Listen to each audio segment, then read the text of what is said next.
Good morning. My name is Alexandra Tribe and I'm a family lawyer at Expatriate Law. If your marriage or relationship is breaking down, you may be wondering where you can divorce and where is the best place for you to divorce. The first thing that it's important for me to tell you is that you do not need to divorce in the place in which you were married. Instead, you need to look at the nationality of you and your husband, where you were both born, where you live now, and where you see your home place to be. If you're an expat, you're likely to have a number of different countries which you could divorce in.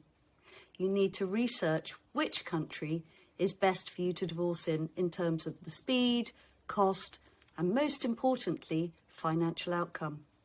The division of family assets or the level of maintenance paid can vary significantly from one country to the next. For example, some countries exclude inherited assets or assets acquired prior to the marriage from the division of assets on divorce. Other countries, for example, those in the Middle East, have laws that do not allow for spousal maintenance to be paid to a husband. England has laws which are notorious for allowing generous financial settlements on divorce, and these may include division of assets, including pensions, maintenance and school fees orders, and spousal maintenance. You can divorce in England if you or your spouse have been resident in England for a period of time, or you and your spouse are domiciled in England.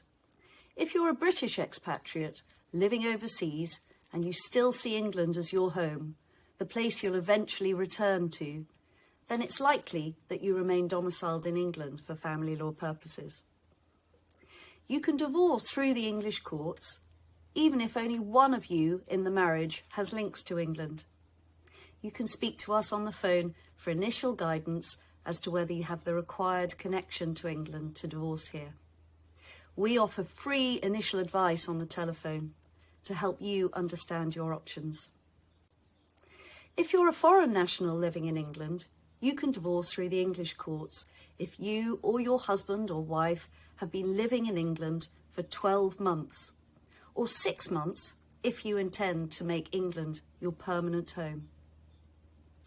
You can divorce through the English courts without returning to England or being present at any point of the proceedings. You can either do the divorce yourself using the governmental online system, or you can seek our help to do it. If your case has any international element to it, for example, you or your partner live overseas or have assets abroad, I recommend that you seek legal advice before you start the divorce. If the petition isn't drafted correctly, this could give your spouse the chance to start proceedings elsewhere, in a country with a less favourable financial outcome. For international families, the timing of a divorce is important. It's important that you seek the advice you need to be able to compare and contrast the financial outcome in all potential jurisdictions for divorce that are open to you. You also need to consider enforcement, whether the court orders from the country you're thinking of divorcing in are enforceable in the country which you own property or pensions. This needs some careful consideration. Since our firm specialises only in international family law, we have excellent connections with international family lawyers in other countries. This lets us get reliable advice for our clients on the divorce and family laws of other countries, so that we can compare this with the likely financial outcome in the English courts.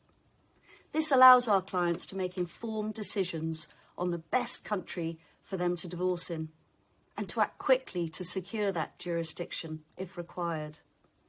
International divorce need not be complex or expensive, but certainly the initial stage and the initial advice on where to divorce is one of the most important aspects.